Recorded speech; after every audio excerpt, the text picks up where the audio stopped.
अयोध्या में 22 जनवरी को होने वाले रामलला की प्राण प्रतिष्ठा को लेकर देश भर में हर्ष और उल्लास का माहौल है। ऐसे में धर्म और राजनीति का टकराव आए दिन देखने को मिल रहा है।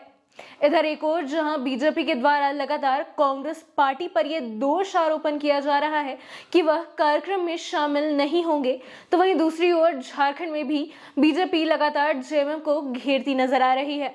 बीजेपी का कहना है कि उनके सेक्युलर वोटों को कहीं सेंध ना लग जाए, इस बात का डर उन्हें सता रहा है। ऐसे में झारखंड में आरोप प्रत्यारोप का दौर शुरू हो गया है और गठबंधन के नेताओं ने अंततः राम मंदिर मामले में मीडिया से बातचीत की है। एक और जहां बेरमो विधायक अनूप सिंह ने कहा कि राम मंदिर बीजेपी की नहीं है, तो वहीं दूसरी ओर मंत्री मिथिलेश ठाकुर ने भी यही कहा है कि यह कार्यक्रम पार्टी विशेष का कार्यक्रम नहीं होने वाला है। मंत्री बन्ना गुप्ता ने भी राम मंदिर और प्राण प्रतिष्ठा को लेकर बातचीत की है। सभी बयानबाजियों के बीच बीजेपी प्रदेश प्रवक्ता प्रदीप सिन्हा ने भी बयान दिया है। आप भी देखिए सभी नेताओं ने मीडिया से बातचीत के दौरान क्या कुछ कहा। देखिए, मैं व्यक्तिगत तौर पर एक हिंदू होने के नाते, ऐसे तो मेरे पिता बोलते थे कि अगर जाति देखना है, धर्म देखना है तो राजनीति मत आओ, और राजनीति करना है तो जाति और धर्म मत देखो। लेकिन क्योंकि ये रामलला का जन्म उत्सव है, तो मैं इस पे बोलना चाहूंगा कि किसी के इनविटेशन की हमें जरूरत नहीं है। हम धूमधाम से रामलला जी की जन्म उत्सव का, मंदिर का प्राण प्रतिष्ठा का महोत्सव मनाएंगे। मैं अपने विधानसभा में भी उसे धूमधाम से मनाऊंगा, और क्योंकि मैं हिंदू धर्म से आता हूं, वही मेरी पहचान है, वही मेरी संस्कृति है, तो उसे मनाना मेरा फंडामेंटल राइट्स है। किसी बीजेपी पार्टी के इनविटेशन पर हम अपने धर्म का प्रचार नहीं करते। हम अपने धर्म का प्रचार अपने माँ बाप के संस्कार से, अपने माँ बाप के सीख से, जो हमें बचपन से देते आए हैं, उसी के तहत करते हैं। और शायद यही कारण है कि प्रत्येक दिन आप मेरे माथे पे जो टीका देखते हैं, तो मैं भगवान का और सभी देवी देवताओं का पूजा करके निकलता हूँ। देखिए, हम भी राम भक्त हैं बहुत, और कब इस अयोध्या में रामलला का मंदिर बनाने का कब उसका भूमि पूजन हुआ था, शिलान्यास हुआ था, इसका इतिहास भी लोगों को देखना चाहिए। और हम पूरे जितने भी देशवासी हैं, जितने भी हमारे दुनिया में जितने भी हमारे सनातन धर्म के लोग हैं, हिंदू धर्म के लोग हैं, और अन्य धर्मों के लोग भी राम भगवान में आस्था रखते हैं। हमारी भी पूरी आस्था है, और हम इसकी प्रशंसा करते हैं। लेकिन जिस तरह से भारतीय जनता पार्टी के लोगों के द्वारा प्रिटेंड कराया जा रहा है, ये कहीं से उचित नहीं। विभिन्न माध्यमों से, मीडिया के माध्यमों से, तो ये इसको राजनीतिक एजेंडा नहीं बनाना चाहिए। राजनीति में, लोकतंत्र में एक अलग व्यवस्था होती है, और आस्था और धर्म दोनों का और राजनीति का कहीं से भी एक दूसरे के में समावेश नहीं होना चाहिए। हम राम मंदिर बन रहा है, उसका भूमि पर उसका प्राण प्रतिष्ठा होने जा रही है 22 तारीख को।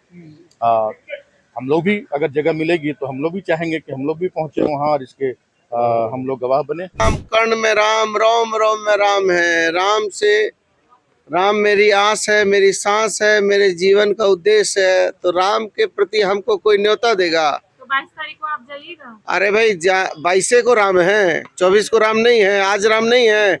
अरे कर्ण में राम, मन में राम, अभी भी तो राम है।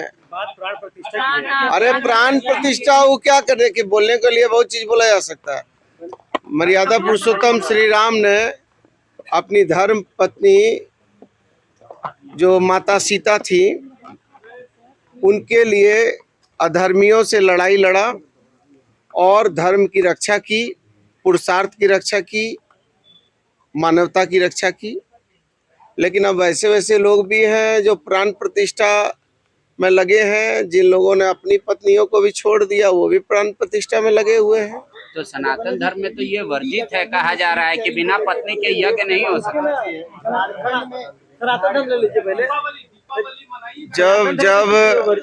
जब पुरुषोत्तम राम को, जो हम लोगों ने हमारे धार्मिक किताबों में पढ़ा, कि जब मर्यादा पुरुषोत्तम श्री राम ने यज्ञ करने की बात की, तो जामवंत को भेजा था। महापंडित थे रावण उनके पास, कि प्रभु श्री राम यज्ञ करना चाहते हैं, एक दिन जो है वो आके यज्ञ में शामिल हो।